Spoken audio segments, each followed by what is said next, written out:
everyone, I'm Sagneet Kaur from Behavioral Insights team, Morningstar India.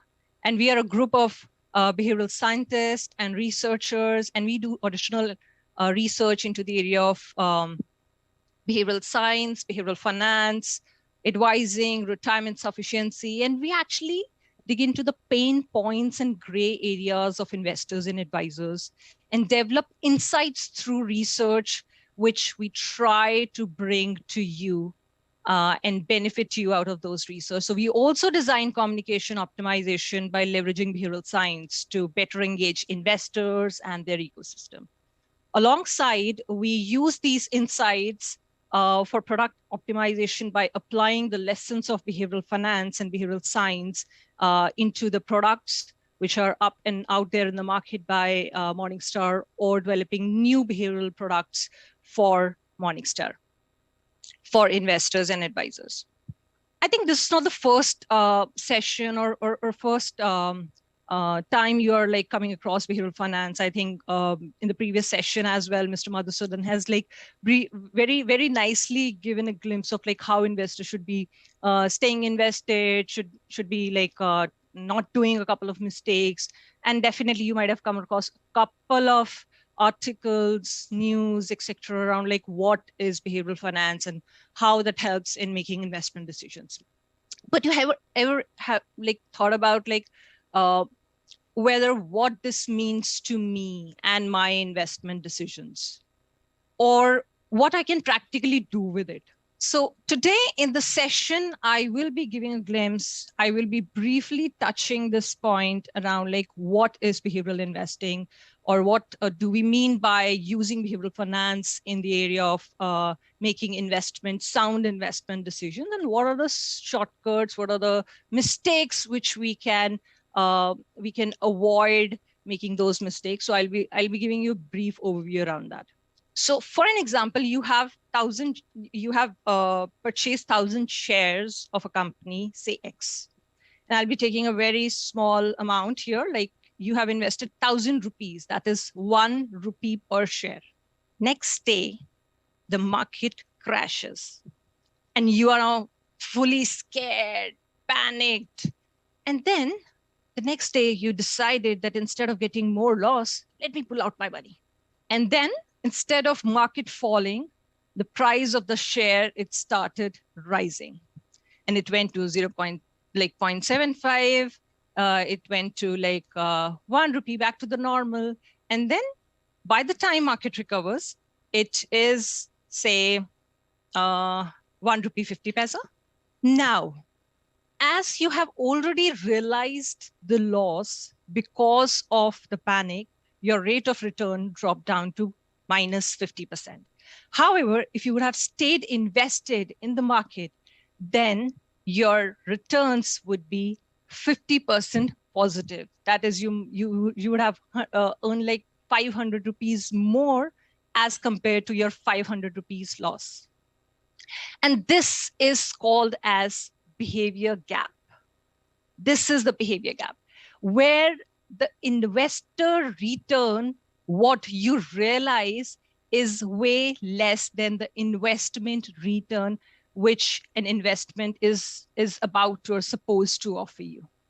And this is not the only thing which you like when you make mistakes. This is not the only thing which you do, that is exiting markets at the downturns at the wrong time. We also chase returns. We make inappropriate selections around our investments. But just think, why do we do that? Why we shoot ourselves in the foot?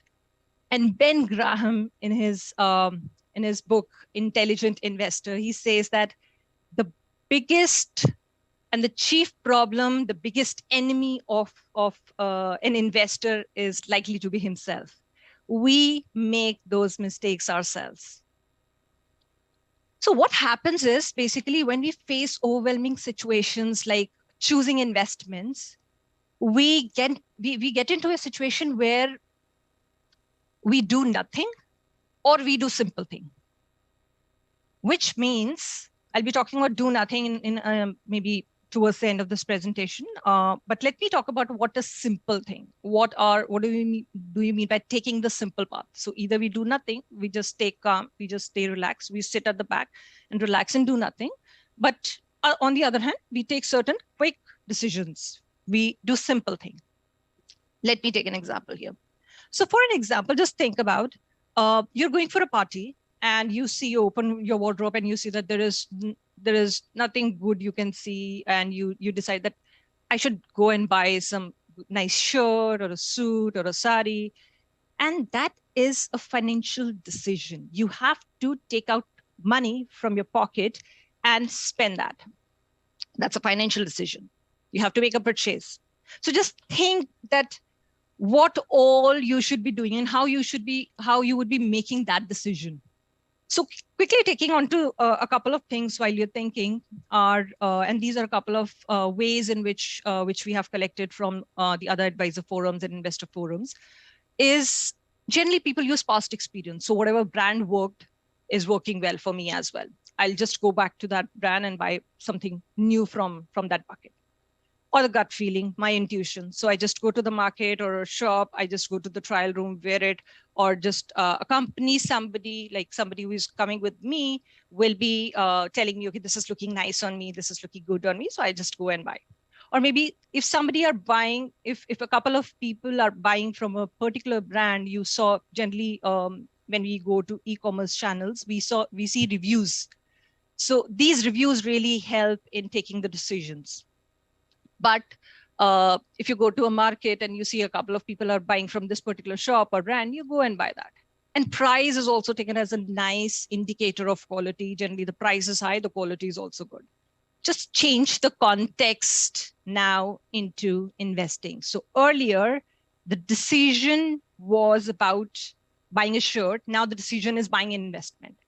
So do you think you can rely on your intuition or gut feeling? And if I show you a share certificate, which you can see on your screens, you can just see and decide that this is something which I want to buy for sure.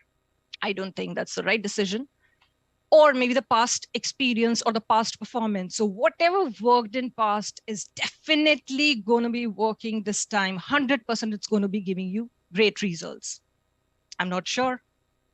Or when people are buying a single investment or like drawn towards particular thing, then it's generally a good decision to stay back and watch out. And when the prices are high, buying at that point in time actually lowers down your opportunity to make profits. So what is actually happening? What we were doing, what all simple mental shortcuts we were using, techniques we were using, which were helpful in taking a decision like buying a shirt, are not working in a situation like investment decisions, like buying a security, buying a stock, investing in a company. Because investing is crazy. It's not just about numbers. It's more than that. It is not a natural process.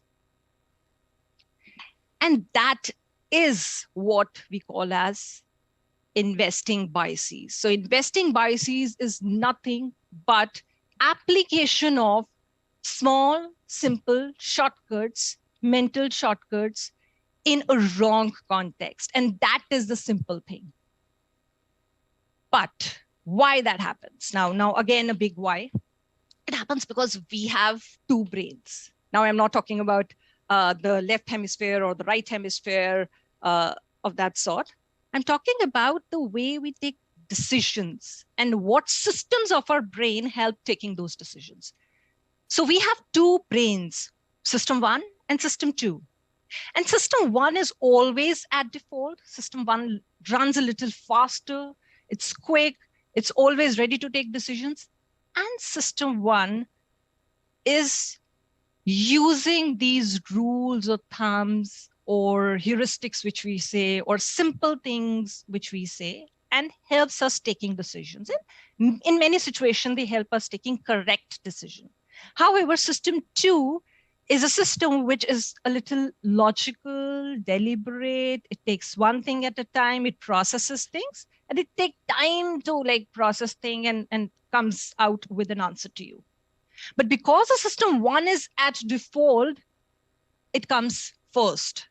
So in the situation of investing, if your system one comes up as a default and use certain mental shortcuts the way I've shown you, then the decisions can turn into biases.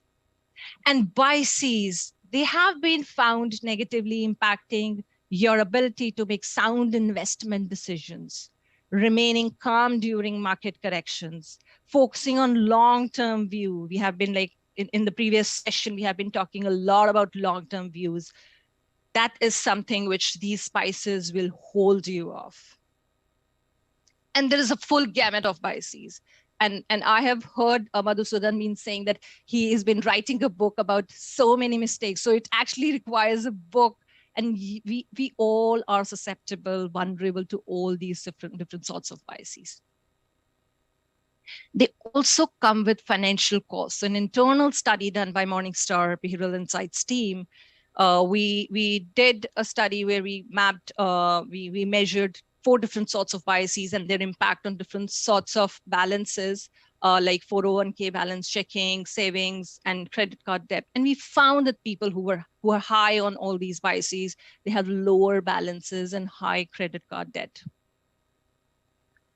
So the next part is all around talking a little more about the common mistakes which we make.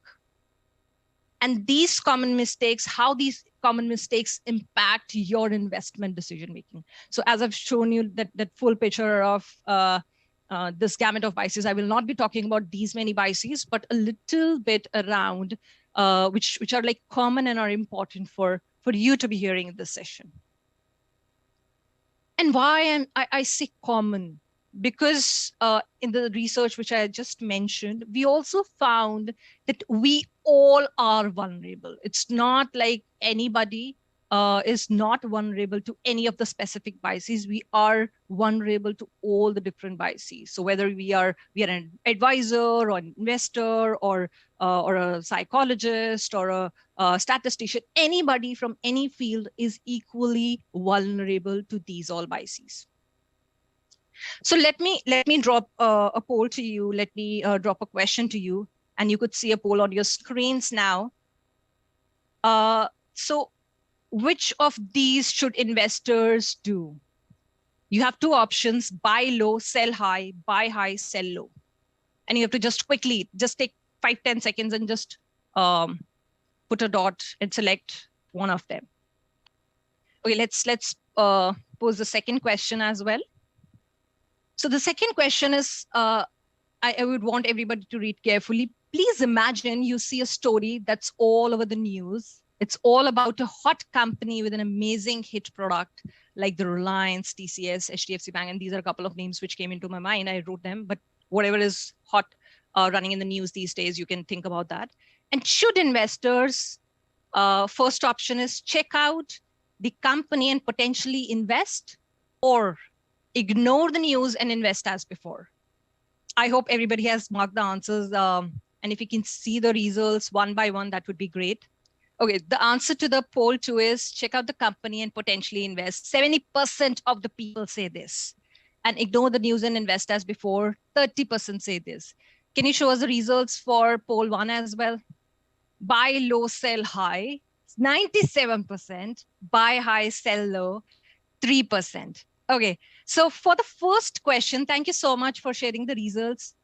So for the first question here on the screen, the answer is buy low, sell high. And I think in a way I've nudged everybody's behavior here, and I've changed the frame from buying high and selling low by a couple of slides before.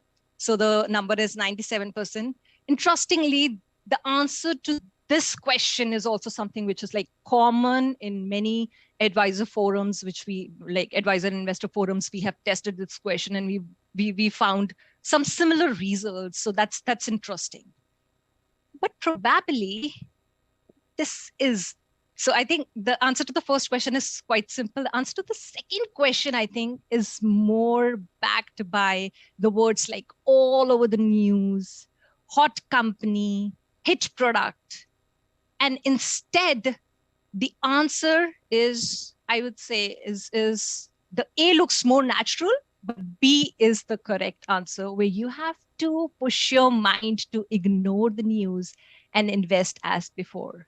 But that doesn't happen because we are human beings. We have two brain system. One takes the precedence, and we are naturally drawn towards things which people like and feel valuable.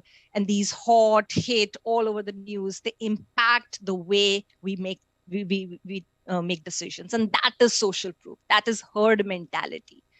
And what herd mentality does? Herd mentality actually pushes you to buy stocks with high abnormal trading volume, to chase hot stocks as I hit hot all over the news, stocks in the news, and buy stocks with extreme one-day returns.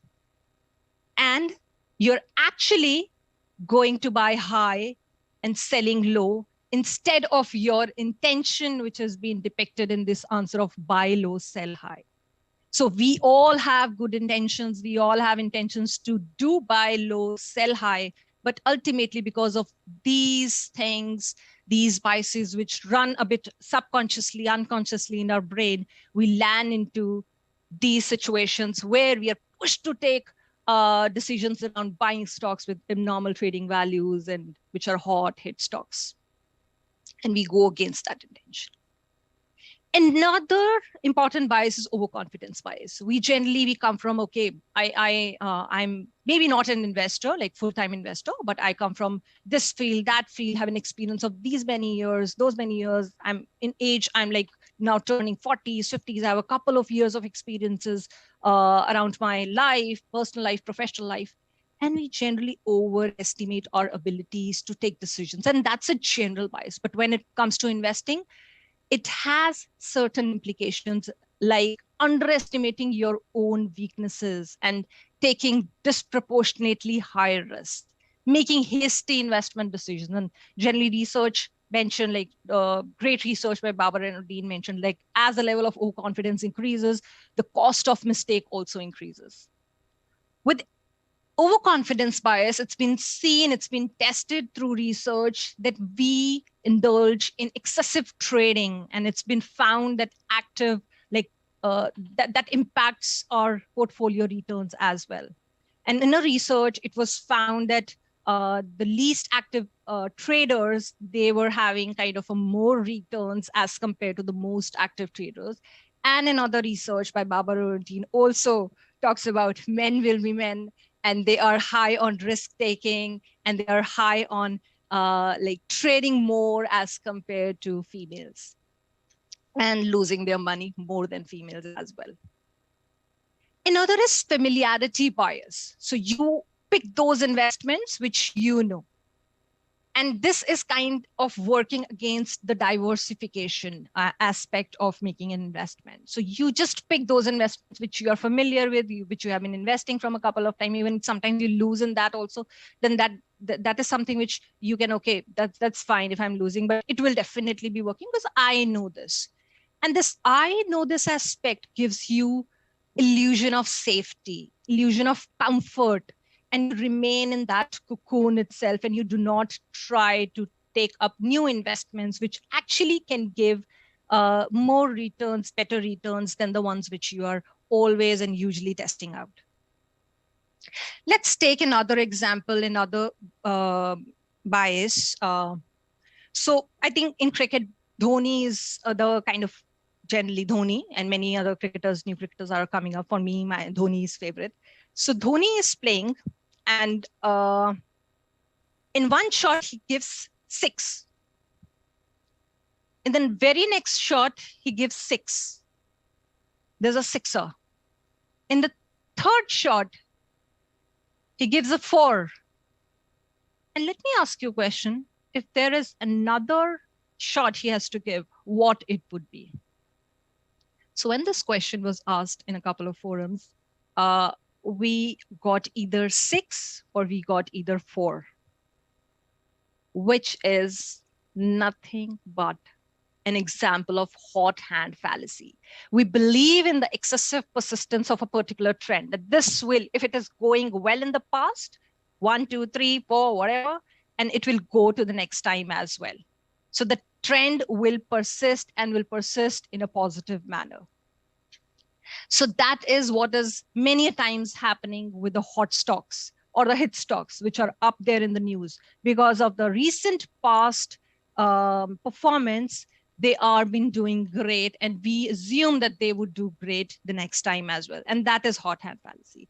And because of the hot hand fallacy, we generally fall into excessive risk taking with high stakes, where the high stakes are involved. We say, okay, this is no matter how much money, amount of money I have to invest, but this is going to help me because this has been doing well in the past.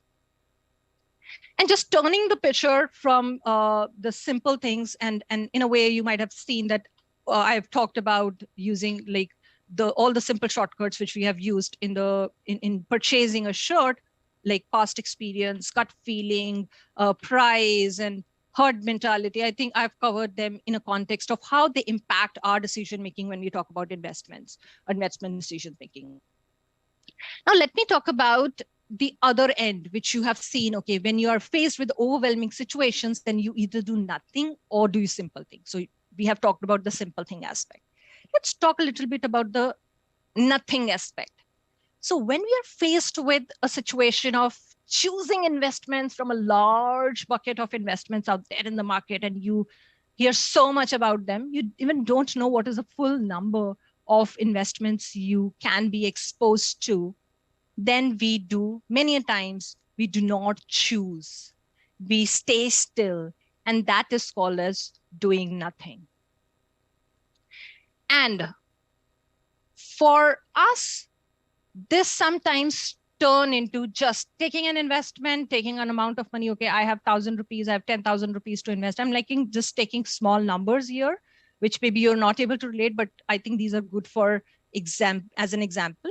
So for example, I have 10,000 as an amount and I want to invest. So I just put 25, 25, 25, 25% into 4 good investments.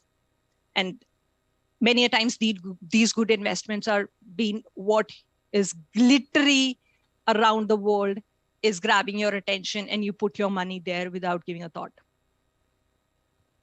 But all that glitters is not gold. And this is what we as behavioral scientists are trying to explore, and we have explored in one of our methodologies, which we developed around taking the analyst ratings of an investment with the attention which they grab on Morningstar.com.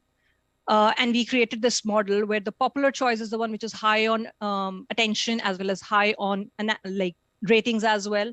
There are a couple of investments which are overhyped, which are just like this golden apple, which is like completely like it's like rotten from inside.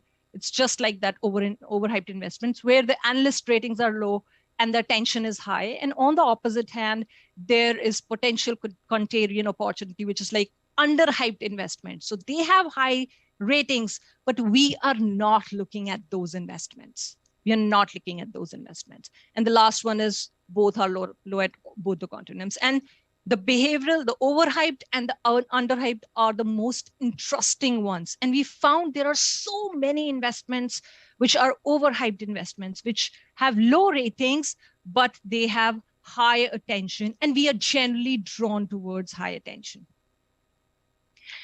Now, coming towards the end of this whole session is around like, okay, we talked about so many biases. We talked about how they impact us.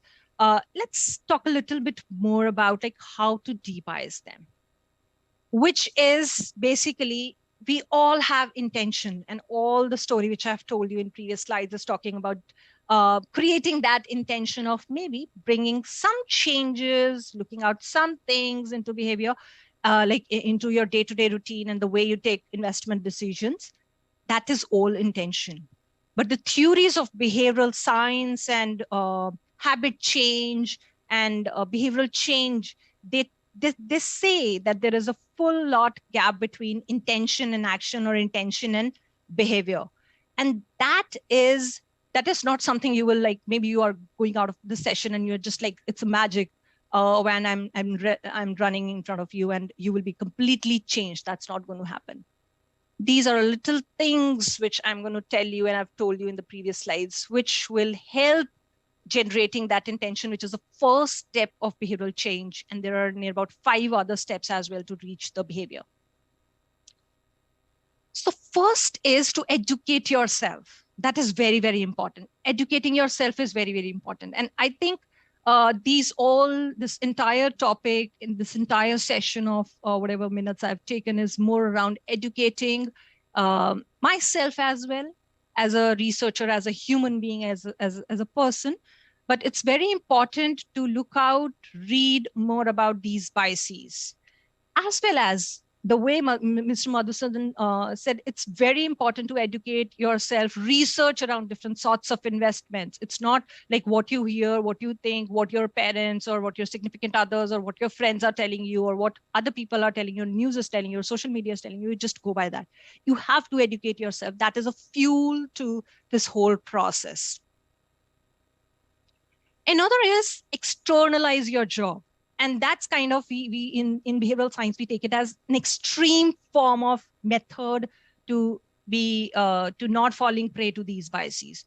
That is externalizing your job, automating your job, outsourcing your job. And that is, when I say your job, that is, it's like the decision of which investment to choose, when to buy it, when to sell that, how to create your own portfolios. And I think Morningstar has all those capabilities. And I think in the couple of next sessions, like by Dhaval, by Chintan, by Himanshu, I think these guys will brief you about how you can use Morningstar services and tools to make great portfolios and like take great investment decisions. And why this is useful? Because when your own brain is not involved in taking those decisions and you're backed by so many things in a day, then you're not falling prey to these biases. Another is given by, like, it's a well-researched strategy that keep on preparing your list of securities which you want to invest in, and generally which you believe are good, well-researched. See analyst rating, use Morningstar research for that, and which are kind of a little highly priced, which you think your budget is not, you cannot invest that much. Prepare a list of that. And at the time of market crash, they actually become opportunity, and you buy low and sell high. And then this is the way you're turning your intention into behavior. You're changing the frame from in your head. You're changing the frame that when the market is going to crash, I will encash all these investments. I will buy these investments. And when the market will rise, I will make profits. And to do that, as I mentioned through the research around Signal, this is analyst ratings and Morningstar resources, Morningstar data and research will really, really help you taking and jotting down those investments which are kind of underhyped many a times, or they are potentials, like the premium securities which you could buy and you can encash at the times when the market is crashing. So your research should be solid enough to pick and choose and prepare that wish list. And in the same research, which I just talked about, where I was showing that that box of rating and attention, we also did an additional aspect. Like we asked the participants, we asked the investors to allocate an amount of money to these different sorts of investments, which are overhyped, underhyped, and premier. And we helped them choosing these investments by giving them the analyst ratings of those investments, by giving them attention matrix, whether they are high on attention, low on attention, and by giving them a signal whether they are hyped or like they are overhyped or underhyped. And we found that giving a signal to yourself through these methods, through these methodologies, or by even just if you focus on the third bar, which is the quality, that really helped in investing more in premier sorts of investments, which are like high on attention and high on your ratings, as well as like lowering your investment towards overhyped funds and improving your investments towards underhyped funds, which are not seen, but they are good at like giving you profits.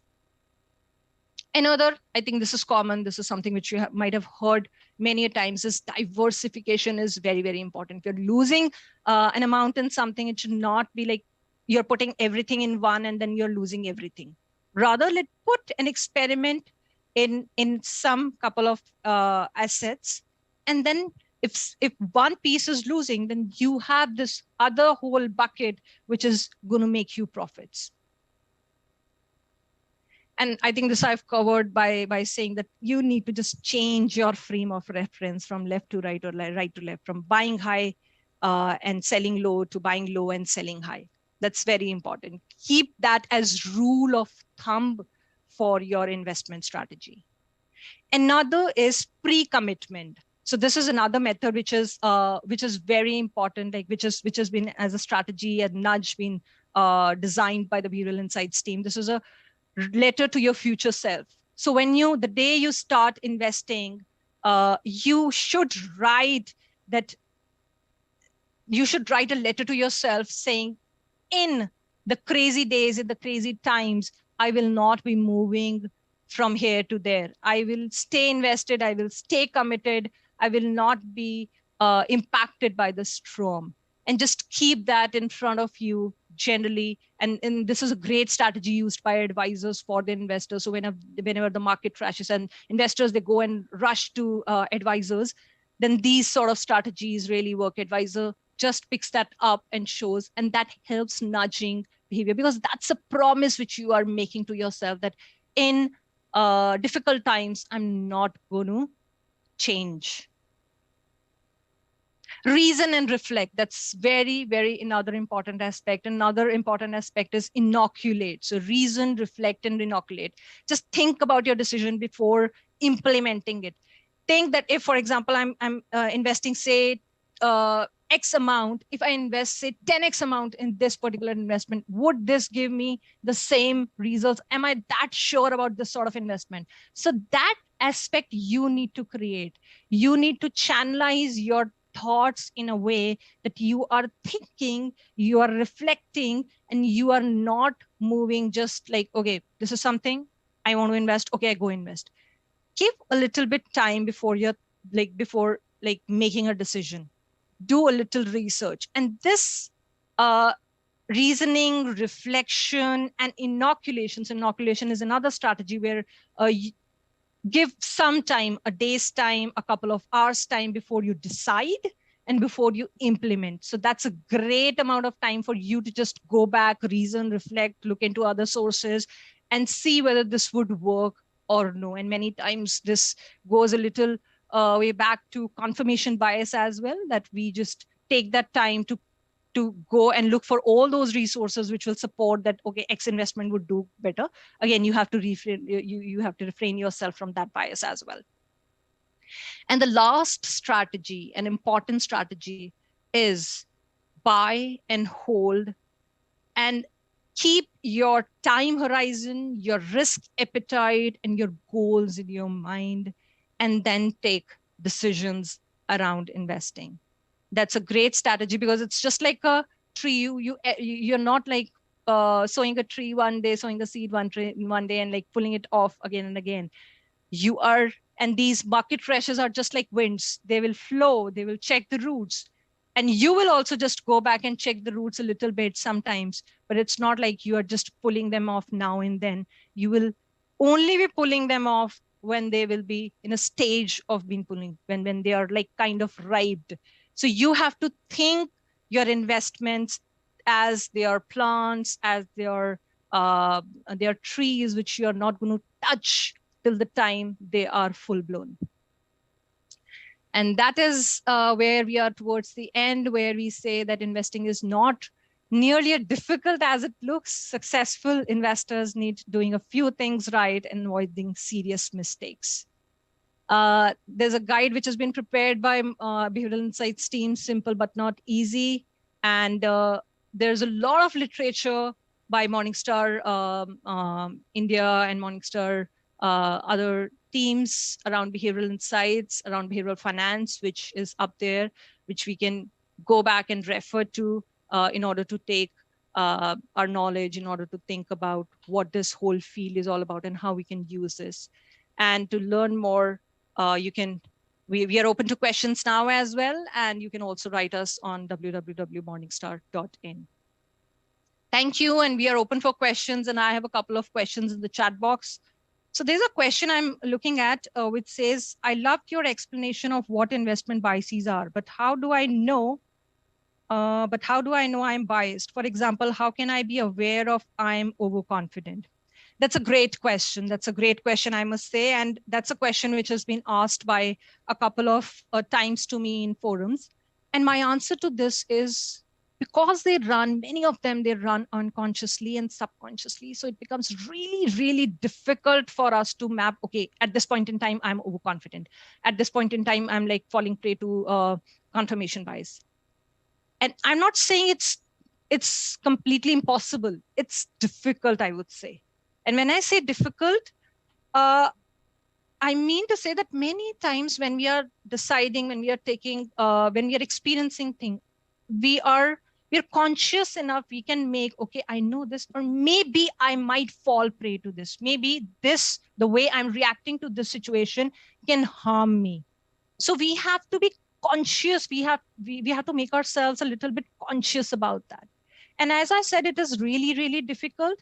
I think the better way is to create the surroundings, create the environment accordingly, which will help you not fall prey in these situations, not fall prey to all these different sorts of biases.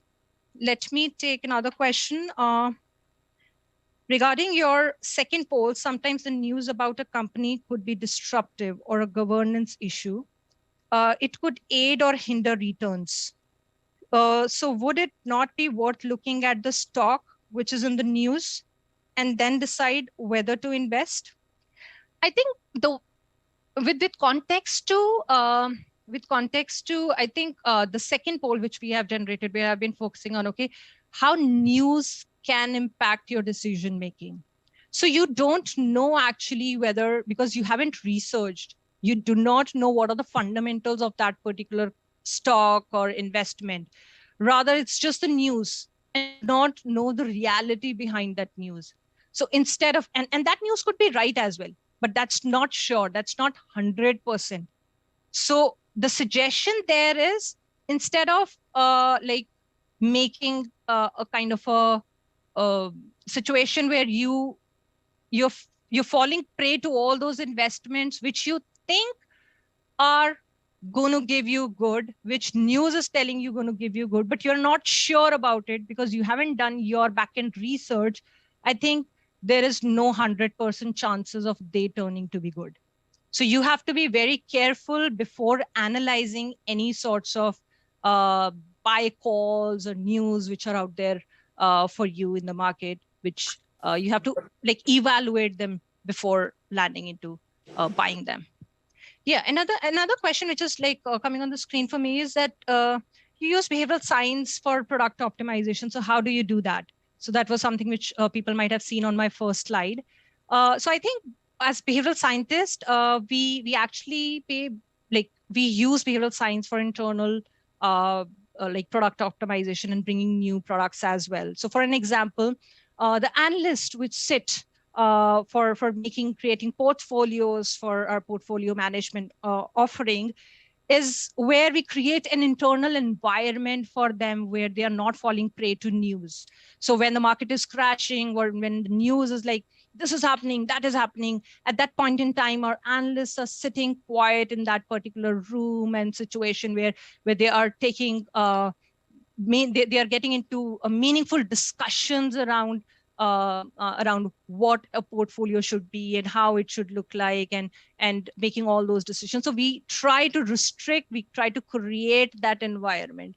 Another example how we use that into creating that surrounding environment for analysts are like whenever the change is going to happen, whenever somebody is suggesting a change in a portfolio or a portfolio strategy, then there is an entire team who sits in front of them and they have to present where they are the other part of the team from the presenter, they have to say all the negative things. They have to like portray that why this is happening, and they have to give reason. The presenter has to give reasons of why this is happening, why not this is happening, why this change has been suggested. So there's a hell lot of rigor has been gone under like taking those decisions.